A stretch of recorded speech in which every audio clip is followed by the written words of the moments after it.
नमस्कार, मैं सुनील कुमार आपका स्वागत करता हूं आपके अपने चैनल क्या ऐसा होता है में। दोस्तों, आप में से बहुत से लोग अक्षय तृतीया को कालसर्प दोष की पूजा करना चाह रहे होंगे, लेकिन आपके मन में एक संशय जरूर होगा। 10 लोगों से पूछता हूं पूजा उज्जैन में करिए, 10 लोगों से पूछता हूं पूजा त्र्यंबकेश्वर में करिए। अगर मैं इंटरनेट का सहारा लेता हूं तो वहां पर भी कंफ्यूजन पैदा होता है। जहां पर बताया जाता है कालसर्प दोष की पूजा का मुख्य स्थान त्र्यंबकेश्वर है, सबसे पहले आपको यही जवाब मिलेगा। अब कंफ्यूजन इस तरह से बढ़ता जा रहा है कि अगर मैं उत्तर भारत की बात करता हूं या फिर भारत देश के कुछ राज्य, बिहार, बंगाल, फिर इधर नॉर्थ इंडिया की बात करें तो इधर हरियाणा, दिल्ली, पंजाब, ये इन लोगों के पंडित जी होते हैं कि आपको ये पूजन उज्जैन में करनी चाहिए, उज्जैन में। ठीक है। अगर मैं थोड़ा सा दूसरे राज्यों की बात करता हूं, कर्नाटका, मध्य प्रदेश भी शामिल है, ध्यान रखना। जहां पर आप उज्जैन में मध्य प्रदेश में कालसर्प दोष की पूजन करना चाहते हैं, मध्य प्रदेश और छत्तीसगढ़ के लोग भी सबसे पहले त्र्यंबकेश्वर जाते हैं। ठीक है, सबसे पहले त्र्यंबकेश्वर जाते हैं। कर्नाटका हो गया, गुजरात हो गया, राजस्थान हो गया। मतलब ये मैंने मोटे तौर पे आपको बताया कि इन लोगों के गुरुजी कहते हैं कि आपको ये पूजन करने त्र्यंबकेश्वर में जाना चाहिए।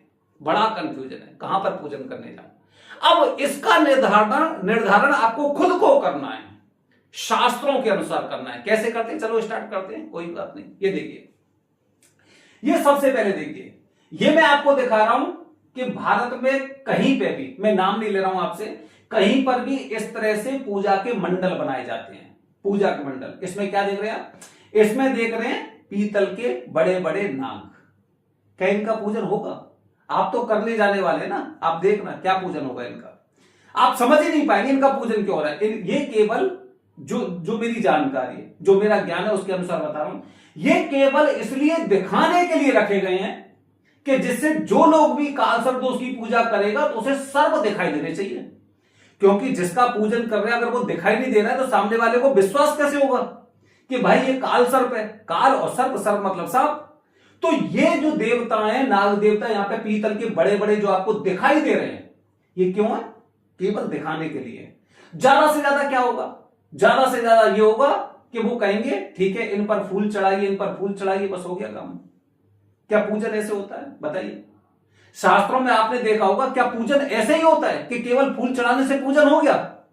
अगर हम किसी विशेष दोष की पूजा करने जा रहे हैं, कोई विशेष हमारे जीवन में समस्या चल रही है, राहु की महादशा चल रही है, राहु केतु से संबंधित कालसर्प दोष है, या फिर कहते हैं कि जैसे राहु, मंगल या शनि जो अशुभ ग्रह होते हैं उनके साथ कुछ अशुभ कर्तरी दोष बन रहा है, तो क्या इस तरह से पूजन होता है? चंदन लगाया, चावल लगाए और फूल चढ़ा दिया और हो गई पूजन?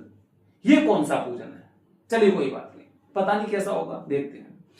वैसे मेरा अभी तक जो मानना है, क्योंकि मैंने भी अपने बेटे की पूजा कराई है, तो इसीलिए मैं आपको बता रहा हूं कि ये जो 9 नाग यहां पे पीतल के रखे गए ना, ये केवल दिखाने के लिए होते हैं, फूल चढ़ाने के लिए और दिखाने के।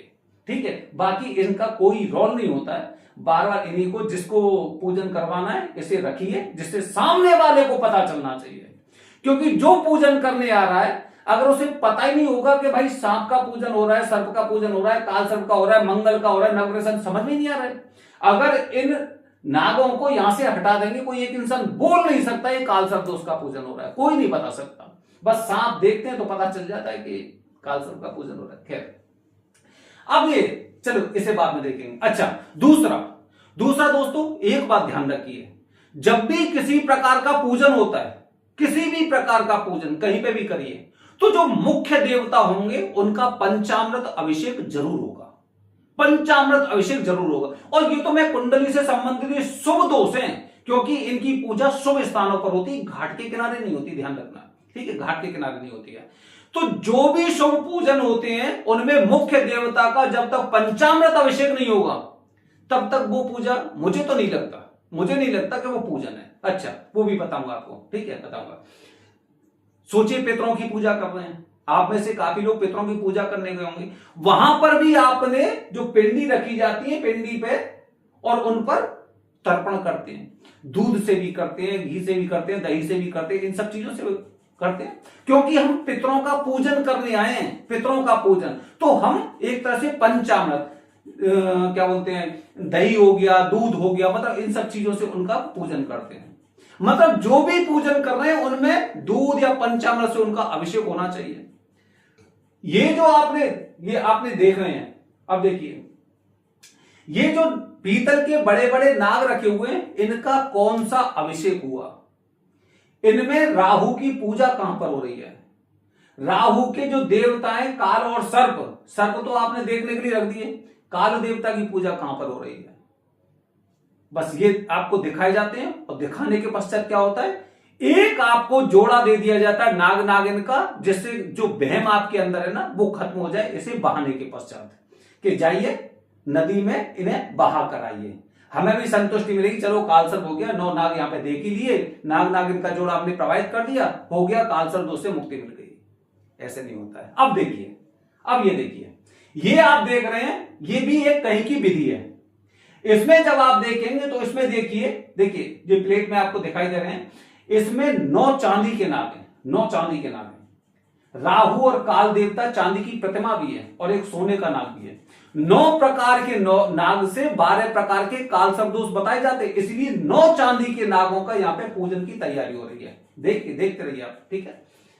तो 9 चांदी के नागों का यहां पर पूजन हो रहा है, और राहु की जब हम पूजा करते हैं तो राहु के आदि और प्रत्यादि देवता कौन से होते हैं? काल और सर्प। अकेले राहु की कभी पूजा नहीं होती, कहीं पे भी नहीं होती, और करनी भी नहीं चाहिए, क्योंकि कहते हैं ना कि जब तक देवता के आदि और प्रत्यादि उनके साथ नहीं होंगे तब तक पूजा का फल भी प्राप्त नहीं होता है। तो राहु की पूजा के साथ में काल और सर्प, तो देखिए आपको इसी थाली में राहु देवता और काल देवता की प्रतिमा दिखाई दे रही है, 9 चांदी के नाग और एक सोने का नाग भी दिखाई दे रहा है। सोने का नाग इसलिए रखा जाता है क्योंकि वो हम एक इस तरह से मानते हैं कि 9 प्रकार के नागों के ये राजा हैं, ये मुख्य नाग हैं, इसलिए माना जाता है। बाकी 9 प्रकार के नाग होते हैं। अब इसमें प्रक्रिया आप देखेंगे, मैं धीरे धीरे करके देखिए आपको अलग अलग तरह से फोटो वगैरह वो कर रहा हूं, आप देखिए कि इसमें किस प्रकार से देखिए किस प्रकार से इनका बकायदा अभिषेक हो रहा है, पंचामृत अभिषेक हो रहा है। मतलब अब लग रहा है हमें कि हम नागों का पूजन कर रहे हैं। अब हमें लग रहा है कि हम नागों का 9 नागों का पूजन कर रहे हैं। अब हमें लग रहा है हम काल देवता का पूजन कर रहे हैं, राहु देवता का पूजन कर रहे हैं, 9 नागों का पूजन कर रहे हैं। और यही विधान है, यही तो विधान है कि जो भी दोष का निवारण करना है, जब तक उन देवता का पंचामृत अभिषेक नहीं किया जाएगा तो फिर मैं कौन सी पूजन करने आया हूं? मुझे तो खुद ही पता नहीं कि मैं कौन सा पूजन करने जा रहा हूं। बस सबसे पहले भगवान गणपति का, माता लक्ष्मी जी का और इनका अभिषेक करवा दिया जाता है। इसके पश्चात भगवान शिव जी का अभिषेक करवा दिया जाता है, और फिर वो क्या मंत्र बोलते हैं हमें तो पता ही नहीं है। हमें समझ में ही नहीं आता कि कौन सा वो चल रहा है। 1 घंटे बाद तो बैठे बैठे हम खुद थक जाते हैं कि आखिरकार अब तो पूजा जल्दी से खत्म हो जाए और उसके बाद चले, ठीक है। तो ये आपको ध्यान रखना है कि अगर आपको मुक्ति चाहिए तो आपको कहां पर आना है। ये लास्ट में मैंने आपको बताया, ये बताया त्र्यंबकेश्वर का। तभी दोस्तों कहा जाता है भटकते रहिए कहीं और मुक्ति मिलेगी यहीं, क्योंकि ये यहीं की विधि है, ये यहीं की विधि है। क्योंकि अगर हम किसी प्रकार का पूजन कर रहे हैं तो उस पूजन के दौरान हमें हमेशा उनके मुख्य देवता का पंचामृत अभिषेक करना चाहिए, उनका अभिषेक करना चाहिए, फल फूल चढ़ाने चाहिए, उनको कुमकुम लगानी चाहिए, चंदन से उनका वो अभिषेक करना चाहिए, उनको तिलक लगाना चाहिए, फल फूल चढ़ाने चाहिए। ये तो विधि बताई गई है, लेकिन सबसे पहले उनका पंचामृत अभिषेक, जल अभिषेक जरूर करना चाहिए, जैसे इस विधि में आप देख रहे हैं। इसीलिए दोस्तों विशेष मुहूर्त पर लोग यहां पर विशेष प्रकार का पूजन करने आते हैं। विशेष मुहूर्त होता है और लोग विशेष पूजन नहीं करते हैं। वजह क्या होती है दोस्तों? क्योंकि जो भी कुंडली में दोष हैं वो हमारे इस जन्म के ना होकर हम ये अनुमान लगाते हैं कि हमारी पिछली योनियों के ये दोष हमें इस जीवन में भोगने के लिए मिले हैं। तो इस जीवन में भोगने के लिए जब हमें मिले हैं तो आपने सुना होगा भगवान विष्णु का हमेशा नाम लेने वाले भगवान नारद मुनि नारायण नारायण नारायण लगे रहते ना, वो अपने मन में से, अपनी पिछली योनियों में से वो सारे दोषों को खत्म करने के लिए नारायण नारायण नारायण नारायण नारायण लगे रहते हैं, जिससे कि इससे पहले जितनी योनियों में भ्रमण करके जो इंसान आया है वो कम से कम उसे उन दोषों से मुक्ति मिले। ध्यान रखिए दोस्तों, इसीलिए हमेशा ध्यान रखिए, कभी भी कुंडली दोष से संबंधित पूजा करनी तो जाप सहित पूजन ही होनी चाहिए।